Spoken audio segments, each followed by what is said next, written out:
네, 안녕하세요. 4단원 교술갈래의 이해와 글쓰기 여기를 같이 공부하시겠습니다. 교과서 141쪽입니다. 교술갈래의 특성과 형상화 방법이라고 나와 있죠. 네, 대상이나 세계에 관심을 갖고 그 대상이나 세계를 묘사하거나 설명하는 경향이 강하게 나타나는 문학 양식을 교술이라고 합니다. 교술갈래에서는 대상이나 세계에 대한 개인의 경험, 사색, 성찰 등을 개성적인 발상이나 문체로 형상화한다. 그리고 설, 기, 수필 이런 것들이 교술갈래다 이렇게 나와 있죠. 네, 교술갈래, 서정갈래, 서사갈래, 극갈래 이렇게 이제 갈래 세 개를 우리가 공부했다면 이번에는 이제 교술갈래를 보는 거죠. 설, 기, 수필 이런 것들이 교술갈래에 속한다 그런 얘기를 했습니다. 그리고 그 밑에 보면 경험과 성찰을 담아 정서를 표현하는 글쓰기 이렇게 돼 있죠. 일상의 경험에서 가치 있는 소재를 탐색하거나 일상의 경험에 가치를 부여하여 그에 대한 글을 쓰면 경험을 오래 기억하며 그 의미를 되새길 수 있다. 나아가 이러한 글쓰기 활동은 자신의 삶을 좀 더 관심 있게 바라보고 성찰함으로써 삶의 의미를 깨닫게 해준다.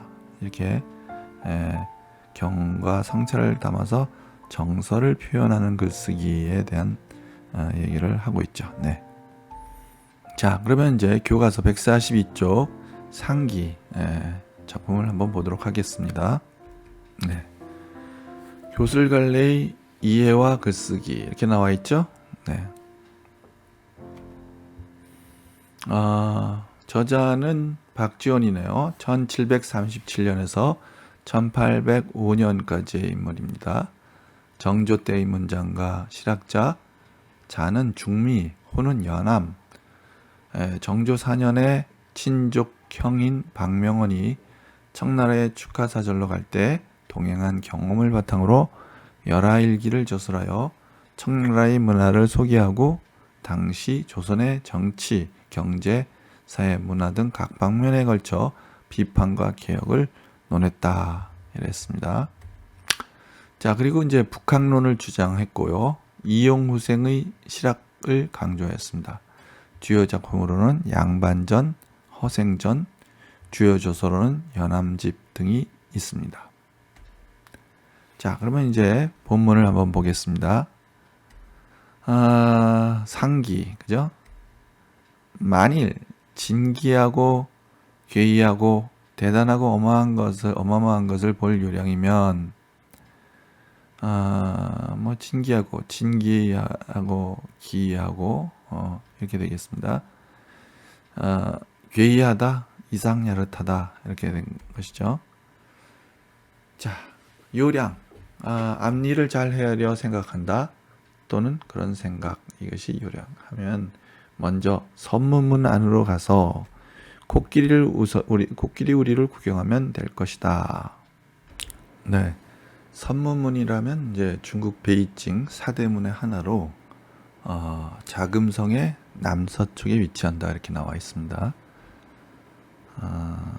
내가 영경에서 본 코끼리는 16마리였는데 모두 쇠사슬로 발이 묶여 움직이는 모양은 보지 못했다 그랬죠. 코끼리를 본 첫 번째 경험이 되겠습니다. 그런데 지금 열하행궁 서쪽에서 코끼리 2마리를 보니, 자, 이번에는 열하행궁이니까 두 번째 경험이죠. 온몸을 꿈틀거리며 가는 것이 마치 비바람이 지나가는 듯 실로 굉장하였다. 자, 비바람이 지나가는 듯하다. 거대하고 세차다 이런 뜻이겠습니다. 자, 그러면 여기 내가부터 여기 굉장하였다. 여기까지를 이렇게 과거와 현재 경험을 대비시켰고, 또 비유법을 썼다. 비유법 뭐죠? 네, 마치 비바람이 지나가듯, 요 마치 비바람이 지나가듯, 요게 직유법이죠. 네. 그 다음에 코끼리를 보고 느낀 경이로움을 표현했다, 이렇게 볼 수가 있겠죠. 경이로움, 놀랍다는 얘기죠. 그리고 여기까지 전체는 움직이는 코끼리를 보고 느낀 충격과 경이로움을 표현하고 있습니다. 예전에 동해 바닷가를 새벽에 지나가다가 파도 위에 말처럼 서 있는 물체를 본 적이 있습니다. 자, 여기는 또 예전이니까 그 열화행궁 서쪽의 코끼리를 본 곳 말고 이제 또 다른 경험을 얘기하는 거겠죠. 네. 무수히 많기도 하고 모두 집채만큼 크기도 하고, 아마 이거는 그 바다에서 무수히 많고 집채만큼 크고 뭐 이런 거 보면 고래 정도 되지 않을까요? 예. 물고기인지 짐승인지 통할 수가 없었습니다. 해가 뜨기를 기다렸다가 자세히 보려고 했지만 해가 떠오르기 전에 모두 바닷속으로 숨어버렸습니다. 자, 여기서부터 여기까지가 열화행궁 서쪽에서 코끼리를 본 것과 유사한 경험을 했던 과거의 일을 표현하고 있습니다. 지금 10걸음의 거리에서 코끼리를 보며 생각해 보건대 10걸음 거리, 아주 가까운 거리를 얘기하는 거겠죠. 그때 동해에서 보았던 것과 참으로 흡사했습니다. 야, 여기는 과거와 현재의 경험을 연결했고, 그래서 대상으로부터 느낀 심정을 부각시켰다. 그러니까 과거는 어느 거겠습니까? 과거는 동해 바다에서 동해에서 보았던 집채만큼 큰 물고기인지 짐승인지 모르는 어떤 거, 그 보았던 경험은 과거고, 지금 10걸음 거리에서 보는 코끼리, 이거는 현재죠. 이 두 경험을 연결해서 대상으로부터 느낀 심정을 부각시켰다, 이렇게 볼 수 있습니다. 참으로 흡사했다. 그 경험이, 옛날에 그 경험이 오늘 지금 보는 그 코끼리를 보면서 생각되는 그 느낌과 거의 비슷하다, 이런 얘기입니다. 자, 코끼리와 비슷한 물체를 보았던 과거의 경험을 회상하고 있습니다. 여기까지. 네. 그 다음에 그 몸체를 생각해 보면 소의 몸뚱이에 나귀의 꼬리, 낙타의 무릎에 호랑이의 발, 짧은 털, 회색 빛깔, 어진 모습, 슬픈 소리를 가졌다. 귀는 구름을 두리운 듯하고 눈은 초승달 같고 두 개의 어금니는 크기는 두 아름이나 되고 키는 한 장 남짓이나 되었다. 자, 코끼리의 여러 가지 이제 뭐 몸체, 그다음에 뭐 발, 꼬리, 뭐 그다음에 뭐죠? 귀, 그죠? 어금니, 이런 것들이 이제 다 묘사되고 있습니다. 그리고 이제 코가 나오네요. 코는 어금니보다 길어서 자벌레처럼 구부렸다 폈다 하며 굼벵이처럼 구부러지기도 한다. 코끝은 누에의 끝부분처럼 생겼는데 거기에 족집게처럼 물건을 끼워서 둘둘 말아 입에 집어 넣는다. 자, 그러니까 요 부분은 이제 코끼리 코에 대한 구체적인 묘사가 되겠죠. 자, 그러면 이 글은 여기까지는 코끼리에 대한 상세한 묘사가 되었다, 이렇게 볼 수가 있겠죠. 네. 자, 어떤 사람은 코를 불이라고 착각하고 오해하는 거야. 코끼리에 대한 엉뚱한 오해를 하는 게. 다시 코끼리의 코를 찾는데, 코끼리의 코를 불이라고 생각하고 코끼리 코가 다른 데 있다 생각하는 거죠. 코가 이렇게 생겼을 거라고는 생각하지 못하기 때문이다. 어떤 사람은 코끼리 다리가 5개라고도 하고, 코까지 합쳐서. 어떤 사람은 코끼리의 눈이 지화 같다고 하지만 이는 대개 코와 어근위 사이에만 관심을 집중하기 때문에 그런 것이다. 이는 대개 코와 어근위 사이에만 관심을 집중하기 때문에 그렇습니다. 몸뚱이를 통틀어 가장 작은 놈을 가지고 보기 때문에 엉뚱한 오해가 생기는 것이다. 그거는 이제 가장 작은 놈은 바로 코끼리의 눈을 얘기하는 거죠. 눈이 가장 작은 거에 속하는 거죠. 대체로 코끼리 눈은 매우 가늘어서 마치 간사한 사람이 아양을 떨 때 눈이 먼저 웃는 것처럼 보인다. 그러나 그 어진 성품은 바로 이 눈에서 나온다. 자, 어진 성품이 이 눈에서 나오고 또 눈이 또 가늘어서 간사한 사람이 아양을 떨 때 눈이 먼저 웃는 것처럼 보이는 그런 눈이었어요. 굉장히 간사한 사람의 아양처럼 보이는 눈, 어진 성품의 눈, 그죠? 이렇게 좀 대조적인 표현을 쓰고 있습니다. 자, 여기 또 이 부분 밑줄 친 부분을 볼까요? 네. 몸뚱이를 통틀어 가장 작은 놈을 가지고 보기 때문에 엉뚱한 오해가 생긴다. 이거는 이렇게 성급한 일반화의 오류에 해당된다. 즉 일부만 보고 섣부르게 판단한다. 이게 이제 성급한 일반화의 오류가 되는 거죠. 그리고 이 부분 가로친 이 부분은 코끼리 눈에 대한 사람들의 보편적 인식이 어떤가 하는 것을 보여주고 있는데 어떻죠? 일반적으로 사람들은 보편적으로 부정적인 관념을 가지고 있지만 그러나 이런 얘기죠. 그 어진 성품은 바로 이 눈에서 나온다. 그렇게 얘기하는 거죠. 대조적으로 보편적 인식은 부정적인데 그러나 역설적으로 그 어진 성품이 바로 이 눈에서 나온다. 이런 식의 표현이라고 볼 수 있습니다. 자, 그러니까 당연히 코끼리 눈에 대한 새로운 인식이 이 뒷부분에 나왔죠. 즉 긍정적 관점으로 얘기하는 그런 표현입니다. 자, 그러면 코끼리에 대한 엉뚱한 오해에 대한 얘기죠. 그러면 코끼리에 대한 엉뚱한 오해는 어떤 것이었어요? 네, 코를 갖다가 불이라고 착각한다든지, 코끼리가 어떤 사람은 코끼리에 대해서 다리가 5개라든지, 또는 코끼리 눈이 쥐야 같다든지, 그래서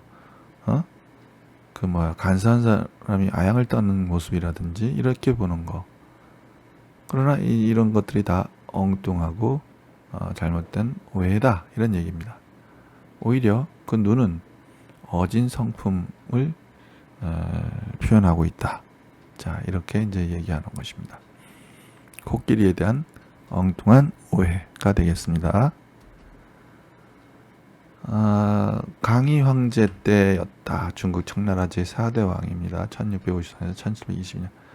남해자에 사나운 범 2마리가 있었다. 호랑이죠.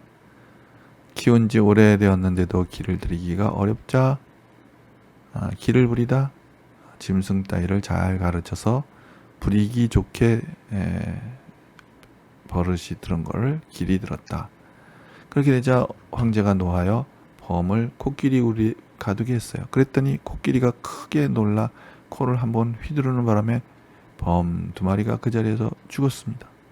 와, 코끼리 코가 엄청난 위력을 가지고 있네요. 코끼리는 의도하지 않았는데 범을 죽인 셈이 된 것이죠. 코끼리는 단지 범의 냄새를 싫어해서 코를 휘둘렀을 뿐인데 거기에 범이 잘못 맞았던 것입니다. 자, 코끼리가 범을 죽인 것은 우연한 일이다 라고 얘기하면서 코끼리 코와 관련된 일화를 이제 소개하고 있네요. 좀 엉뚱하지 않습니까? 코끼리 코가 이제 이런 위력이 있다. 또 우연히 범을 죽인 그런 일화를 소개하고 있는 그런 부분입니다. 사람들은 세상의 사물 중에 터럭만한 작은 것이라도 하늘에서 그 근거를 찾는다. 자, 하늘의 이치에 관한 보편적 인식을 말하는데요. 하늘에 대한 보편적 인식, 모든 사물의 근거를 하늘에서 찾는, 요게 바로 하늘의 이치에 관한 보편적 인식이라는 거죠. 모든 사물의 근거가 하늘에 있다, 이렇게 생각하는 인식이 보편적 인식입니다. 그러나 하늘이 어찌 하나하나 이름을 지었겠는가? 그렇지 않다는 얘기겠죠? 모든 사물의 근거가 하늘에서부터 나왔다는 말은 잘못된 통념이다. 잘못된 보편적 인식이다. 형체로 말하자면 천이요, 성정으로 말하자면 건이고, 주제하는 것으로 말하자면 상제, 하나님을 얘기하는 거죠. 주장한다, 주제한다, 하나님이고, 오묘한 작용으로 말하자면 신이라고 하니. 자, 이거는 바로 요 가로친 부분은요, 기준에 따라 다양하게 불리는 하늘의 이름입니다. 형태로 부르자 할 때는 천이라고 부른다. 하늘의 모습으로 얘기하고, 그리고 그 성정, 타고난 성품, 그러면 건이라고 한다는 거예요. 건이라는 말이 어떤 성품을 나타내는 표현인 거예요. 그 주제, 이걸 모든 것 삼라만상을 주관한다 하는 것으로 말하자면 하늘에 있는 하나님, 상제라고 또 표현되고, 오묘한 작용을 한다 하는 측면에서 보면 신이다라고도 불려지는, 그런 여러 가지 다양하게 불려지는 하늘의 가변성을 얘기하는 것입니다. 그 이름도 다양하고 일컫는 것도 제각기이다. 또 이와 기를 화로와 풀무로 삼고. 자, 또 이제 이치의 리자죠. 기운 기자. 이거는 결국 이제 성리학에 관련된 어떤 철학에 대한 얘기인데, 만물이 이와 기로 이루어졌다, 이런 식이죠. 근데 이와 기를 화로와 풀무로 삼았다. 화로도 불을 풀이 이렇게 막 피어나는 그런 이제 난로죠, 난로. 화로. 풀무는 이렇게 막 불을 더 이렇게 바람을 집어넣어서 불이 막 이렇게 일어나게 하는 거. 그래, 화로와 풀무, 그러니까 이는 화로가 될 것 같고 기는 풀무가 될 것 같아요. 이와 기를 화로와 풀무로 삼고 만물을 두루 펴내는 것을 조물이라고 하니. 요 가로친 부분을 좀 볼까요? 만물이 하늘에 의해 만들어진다고 생각하는 것을 얘기하는 거죠. 그래서 망치로 한쪽 끝을 때려서 나무에 구멍을 뚫거나 겉면을 깎고 다듬는 데 쓰는 연장, 끌이에요. 끌을 설명한 겁니다. 자, 넘어가겠습니다. 쉬지 않고 일한다고 생각하는 것이다. 그 조물이 그 이와 기의 작용에 의해서 조물주가 쉬지 않고 일을 한다, 이런 얘기겠죠. 자, 그래서 여기까지는 모든 사물의 근거를 하늘에서 찾는 사람들의 인식, 이게 이제 기본적으로 이 성리학에서 말하는 인식론이죠. 모든 사물의 근거를 하늘에서 찾는다. 하늘이라는 것이 조물이고, 조물주는 이렇게 이와 기의 어떤 그런 요소로 모든 삼라만상을 빚어내는 그런 역할을 하는 그런 것이 바로 하늘에 대한 사람들의 인식이라는 얘기입니다. 자, 그런 까닭에 주역에 이르기를 하늘이 혼돈해서 만물을 만들었다라고 하였습니다. 자, 주역에도 이런 표현이 나오는데요. 성경에도 이 표현이 있죠. 케이오스, 혼돈 가운데서 만물을 하나님께서 창조하셨다라고 성경의 창세기에 나오죠. 자, 혼돈이란 그 빛이 검고 그 모양은 흙비 내리는 듯하여 비유를 하자면 새벽이 되었지만 아직 동이 트지 않은 때에 사람이나 사물이 분별되지 않은 상태, 이런 개념을 혼돈이라고 한다는 거죠. 참 어렵네요. 혼돈이란 개념이 그 빛이 검고 그 모양은 흙비 내린 듯하고 비유로 말하자면 새벽이 되었지만 아직 동이 트지 않은 때 사람이나 사물이 분별되지 않는 상태와 같은 것, 그것이 혼돈이라는 개념이다 이거죠. 나는 알지 못하겠다. 자, 이 주역의 개념을 이렇게 얘기하는데 난 모르겠다는 얘기죠. 주역의 혼돈의 개념, 하늘이 만물을 만들 때의 상태, 이제 카오스, 성교선, 이 혼돈의 상태에서 만물이 태동하는 바로 이런 상태를 나는 알지 못하겠다. 캄캄하고 흙비 자욱한 속에서 하늘이 과연 어떤 물건을 만들어냈을까? 자, 혼돈 상태에서 하늘이 만물을 만들었다는 것에 비판적 의문을 갖고 있습니다. 그죠? 네. 네, 이것을 누가 이해하겠습니까? 성경에 나오는 창세전에 혼돈 상태에서 하나님이 천지를 만들었다고 했는데, 사실은 우리가 그것을 하느님의 천지를 창조하실 때 그때 그 상황을 우리가 본 적도 없고, 주역이나 성경에서 이런 혼돈 속에서 만물이 창조되었다라고 얘기를 할 때 우리는 그걸 이해를 하려고 할 때는 이해가 안 된다는 거겠죠. 이해는 우리의 인식으로는, 인간의 그 짧은 인식으로는 사실은 거기에 대해서 인식이 안 되는 거예요. 알 수가 없는 겁니다. 그래서 거기에 대해서 이제 이 저자는, 작가는 혼돈 상태에서 하늘이 만물을 만들었다는 것에 대해서 의문을 갖게 되는 거예요. 비판적 의문을 갖게 되는 겁니다. 국수집에서 보리를 갈면 작거나 크거나 가늘거나 굵거나 할 것 없이 뒤섞여 바닥에 쏟아진다. 국수집 얘기가 나오네요. 이건 왜 갑자기 국수집에 보리를 갈아서 그 국수가 굵고 가늘고 막 이렇게 해서 바닥에 쏟아지는 그 모습을 갑자기 표현해요. 이거는 하늘이 만물을 만들 때의 상태를 비유한 그런 표현이죠. 그러니까 이 하늘이 만물을 이렇게 막 냈을 때, 또는 창조주가 조물주가 모든 만물을 이 혼돈 속에서 만들어낼 때의 모습을 국수집에서 보리를 갈면 작거나 크거나 가늘거나 굵거나 할 것이 뒤섞여서 바닥에 쏟아지는 그런 모습으로 상태로 비유한 겁니다. 무릇 맷돌의 작용이란, 여기서 맷돌의 작용은 다시 또 하늘의 작용을 비유적으로 표현한 거죠. 맷돌의 작용. 맷돌을 돌리면 이렇게 맷돌에 콩 같은 걸 놓으면 가루돼서 이렇게 쏟아져 나오죠. 그런 바로 그와 같은 모습을 하늘의 작용이라고 이제 비유적으로 표현하는 거죠. 맷돌의 작용이란 도는 것일 뿐이니, 그 맷돌이 이렇게 돌잖아요. 그러면 거기서 이제 콩이 갈아지고 콩가루가 이게 거기서 이제 비지인가요? 그것이 이제 쏟아져 나오죠. 콩에 갈린 것이 나오는데, 가루가 가늘거나 굵거나 무슨 의도가 있었겠는가? 자, 의도가 없었다. 그냥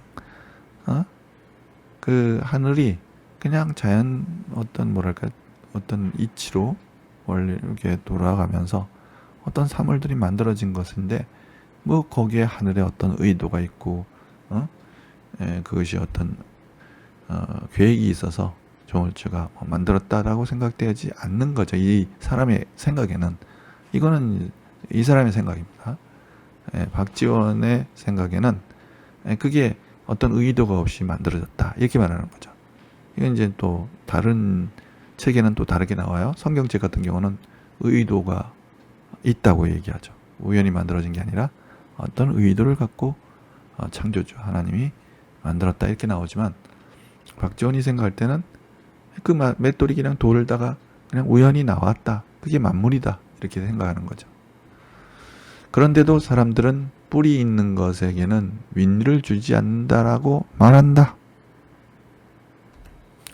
자, 이건 또 사람들의 일반론적인 생각이래. 자신의 생각은 의도가 없다고 생각하는데 사람들은 이렇게 의도가 있다고 생각하는 쪽으로 생각한다는 거예요. 뿔이 있는 것에는 윗니를 주지 않는다. 뿔이 있으면 윗니를 주지 않는다. 이게 무슨 뜻이겠어요? 하여튼 이게 비유적인 표현인데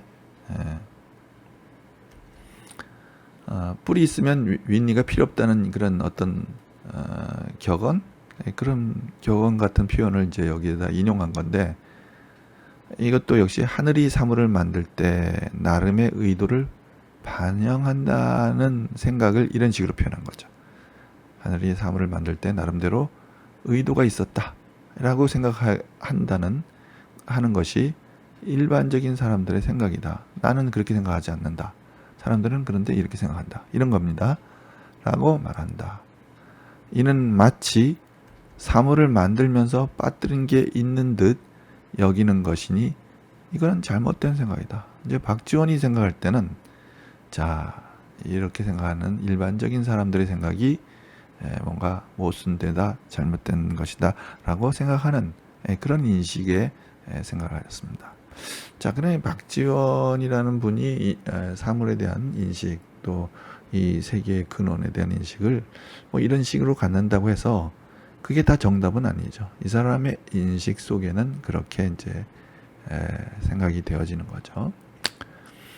만물이 하늘의 의도에 따라 만들어졌다는 생각에 대한 비판입니다. 여기까지가 만물이 하늘의 의도에 따라서 만들어졌다 하는 것에 대한 비판. 감히 묻는다. 자, 감히 묻는다.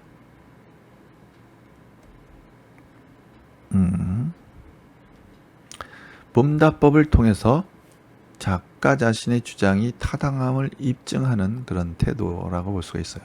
나는 감히 묻는다. 이빨을 준 건 누구냐? 이렇게 묻는다는 거죠. 그러면 사람들이 할 것이다. 이렇게. 하늘이 주었다. 그러면 사람들은 또 이런 식으로 대답한다는 거겠죠. 자, 그러면 다시 난 묻겠다는 거예요. 하늘이 무엇 때문에 이빨을 주었을까? 라고 묻는다는 겁니다. 그럼 사람들은 또 이렇게 대답한다는 거예요. 씻게 하려고 준 거지 뭐, 이렇게 하는 거죠. 그럼 또 다시 이렇게 물어보겠다는 거예요. 사물을 씹도록 한 건 무엇 때문이지? 이렇게 물으면, 그러면 사람들은 또 이렇게 대답하는 거죠. 그게 바로 이치라. 이치라는 말로 이제 대답한다는 거예요. 결국 그거는 바로 이치다. 새나 짐승들은 손이 없으므로 반드시 불이나 주둥이를 구부려 땅에 대고 먹을 것을 구하지요. 자, 그러니까 이제 그게 바로 이치입니다라는 것이 이제 하늘의 의도가 반영된 것입니다라고 이제 얘기한다는 거예요. 그러므로 학과 같이 다리가 긴 새는 목을 길게 만들 수밖에 없는 것이죠. 그래도 혹 땅에 닿지 않을까 염려하여 부리를 길게 만들었습니다. 만일 닭의 다리를 하계 다리처럼 길게 만들었다면 뜰악에서 굶어 죽었을 겁니다. 그러니까 여기서부터 다시 보자면 그게 바로 이치입니다라고 말하는 사람들의 논리가 여기 뒤에 이제 쭉 나오는 거예요. 그게 바로 하늘의 이치인데 하늘의 의도가 반영된 건데 새나 짐승들은 손이 없기 때문에 불이나 주둥이를 구부려 땅에 대고 먹는 것을 구한다는 겁니다. 그런데 학과 같이 다리가 긴 새는 목을 길게 만들 수밖에 없고 또 땅에 닿지 않을까 염려해서 부리를 또 길게 만들었다. 그리고 닭 같은 경우에는 하계다리처럼 길게 만들다면 닭은 또 굶어 죽게 되는 상황이 벌어지는 거니까 닭은 역시 그래서 다리를 짧게 만들었다. 이렇게 이제 사람들은 대답을 하면서 결국 모든 만물들이 그 모양대로 그것들이 만들어졌다. 그 이치를 가지고 만들어졌다. 하늘의 의도가 반영된 거다. 이렇게 이제 얘기하는 식으로 논리를 편다는 겁니다. 자, 그러면 여기까지가 만물의 하늘의 의도가 반영되어 있다는 주장을 뒷받침하는 사례들이 쭉 나온 겁니다. 그럴 때 나는 거기에 대해서 웃는다는 거야. 나는 크게 웃으면서 다시 말하겠다. 자, 뭐라고 말해요? 그대들이 말하는 이치라는 것은 소, 말, 닭, 개에게는 해당될 뿐이다. 개에게나 해당될 뿐이다. 그러니까 이제 이거는 모든 것에 해당되지 않는다는 얘기죠. 이 이치가 모든 사물에 동일한 이치를 적용할 수 없다는 작가의 입장이 드러난 겁니다. 하늘이 이빨을 내린 것이 반드시 구부려서 사물을 씹도록 한 것이라고 해보자. 그러면 지금 저 코끼리에게는 쓸데없는 어금니를 심어주어 땅으로 고개를 숙이면 어금니가 먼저 닿지? 그럼 만약에 저 코끼리에게는 해당되냐 이거. 코끼리는 그 어금니가 쓸데없이 왜 붙었냐 이거죠. 쓸데 있어서 만약에 이 소나 닭이나 이런 것들은 이빨을 가지고 사물을 씹도록 이렇게 딱 안성맞춤으로 이빨이 주어졌다면 코끼리에게는 왜 저걸 줬냐 이거. 어금니. 고개를 숙이면 어금니가 먼저 닿지. 이런 것은 오히려 씹는 것에 방해되는 거 아니겠느냐. 그러니까 이제 코끼리에게는 해당되는 이치가 아니라는 얘기죠. 그럼 어떤 사람은 또 이렇게 말합니다. 그것은 코가 있기 때문이다. 그러면 코가 있으니까 괜찮을 거야. 이렇게 얘기해. 그러면 난 또 이렇게 말하겠다. 자, 여기에서 이제 코끼리의 사례를 들어서 모든 사물에 동일한 이치를 적용할 수 없다라는 그 어떤 논리를 피는 거죠. 그러니까 결국 사람들은 모든 사물에 동일한 이치를 적용하려는 의도가 있는데 코끼리의 사례를 통해서 모든 사물에 동일한 이치를 적용할 수 없다 하면서 사람들의 주장을 반박하고 있는 것이 이제 이 글의 작가의 이제 표현인 것입니다. 그러면 이제 그렇게 반박을 하니까 그것은 코가 있기 때문이다라고 작가의 반박에 대한 사람들이 또 반박을 합니다. 그러면 나는 이렇게 말하리라. 긴 어금니를 주고서 코를 핑계로 댈 양이면 차라리 어금니를 없애고 코를 짧게 하는 것이 낫지 않을까? 아니 그러면 왜 필요 없는 이 어금니를 주면서 코로 먹게 하냐 이거야. 아예 그냥 이걸 어금니를 주지 않고 코도 안 주면 되지 않냐? 이렇게 얘기한다는 거야. 차라리 어금니를 없애고 코를 짧게 하는 게 낫지 않을까라고 자기는 반문하겠다. 작가의 재반박이죠. 반문의 형식을 통해서 사람들의 주장이 틀렸다라는 걸 밝히는 거예요. 그러면 더 이상 우기지 못하고 슬며시 굴복하고 만다. 자신의 어떤 주장에 대해서 사람들이 이렇게 얘기하면 또 할 말을 잃는다는 얘기입니다. 모든 사물에 하늘의 의도가 반영되어 있다고 주장하는 주장에 대한 논리적 반박을 이제 했습니다. 그래서 사람들이 이렇게 반박을 하면 아무 소리 못한다 이런 얘기죠. 자, 우리가 배운 것으로는 생각이 소, 말, 닭, 개에게는 미칠 뿐 용, 봉, 거북, 기린과 같은 짐승에게까지는 미치지 못한다. 자, 그러니까 지금 이 화자의 얘기는 요 정도의 그 범위 내에서는 우리들이 이치라고 하는 것이 적용될 수 있는 범위가 소, 말, 닭, 개 정도에 해당되고 용이나 봉이나 거북이나 기린 요건 조금 큰 짐승들이랄까요? 또는 상상의 짐승들이죠. 이런 것들에게는 그것들이 그런 어떤 지금까지 우리가 배운 이치가 생각이 거기에는 또 적용되지 않는다라는 얘기를 하는 겁니다. 코끼리가 범을 만나면 코로 때려 죽이니 그 코야말로 천하무적이죠. 그러나 쥐를 만나면 코를 둘 데가 없어서 하늘을 우러러 멍하니 서 있을 뿐이다. 그러니까 이제 우연히 이제 코로 그냥 때려서 이제 범을 죽였는데 그 코가 그러다 보니까 우연히 이게 휘둘른 게 그 범을 때려 죽였으니 천하무적이죠. 그런데 쥐를 만날 때는 이 코끼리가 코를 둘 데가 없어진다는 거죠. 그래서 하늘을 우러러 멍하니 서 있는 그런 상황이 벌어진다는 겁니다.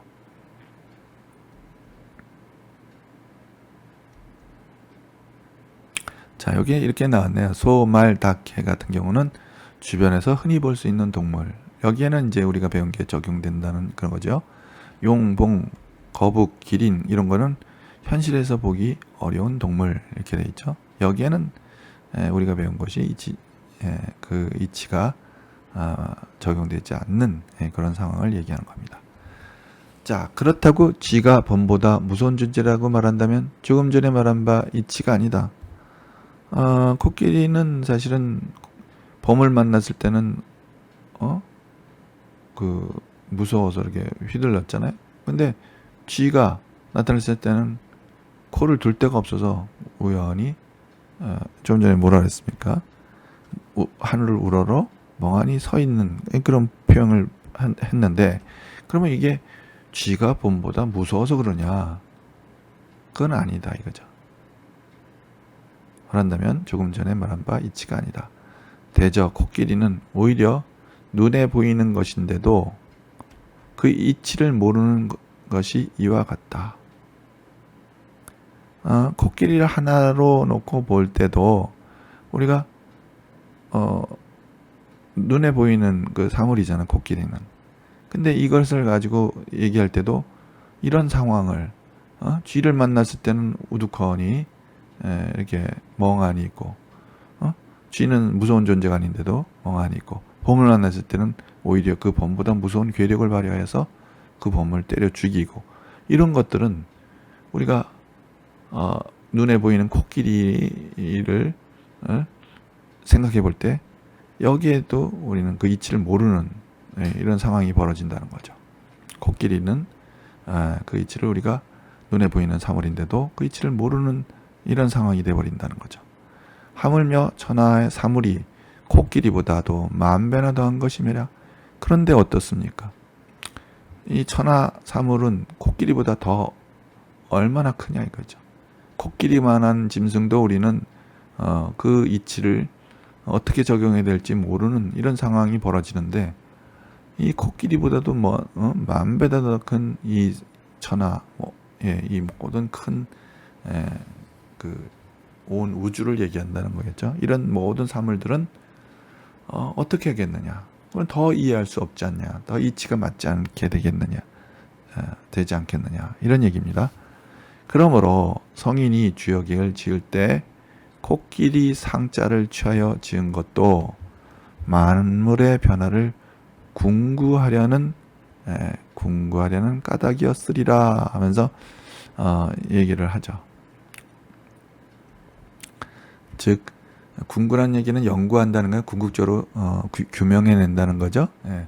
코끼리 상자를 만들 때도 그런 어떤 만물의 변화에 대한 연구하려는, 탐구하려는 어떤 그런 뜻에서 주역이란 책을 이렇게 제작할 때 코끼리의 상자를 입혔다. 코끼리라는 말을 코끼리를 상으로 표현했다는 거겠죠. 뭐 이렇게 이제 그 어떤 해석을 하는 작가의 그런 표현을 여기서 이제 볼 수가 있습니다. 자, 그러니까 결국 무엇입니까? 고정된 관점에서 벗어나 대상을 인식해야 한다, 이런 얘기죠. 뭐냐면 모든 이치를 다 적용해 버렸을 때 적용되지 않는 그런 사물들이 있다는 거고, 코끼리마저도 그런데 이 온 우주는 얼마나 더 큰 그런 대상이냐. 그러니 그 이치가 우리의 조금 그런 어떤 알고 있는 어떤 상식이 그것의 상식 밖에 그 이치가 적용되지 않는 그런 상황이 벌어진다. 즉 고정된 관점에서 벗어나 대상을 인식해야 한다. 고정된 관점을 가지면 안 된다. 대상에 대한 인식이 고정된 관점에서 벗어나야 된다 하는 것을 표현하고 있습니다. 자, 여기까지가 이제 본문의 내용입니다. 자, 고정된 관점에서 벗어나는 대상을 인식해야 하는 이유를 쭉 이제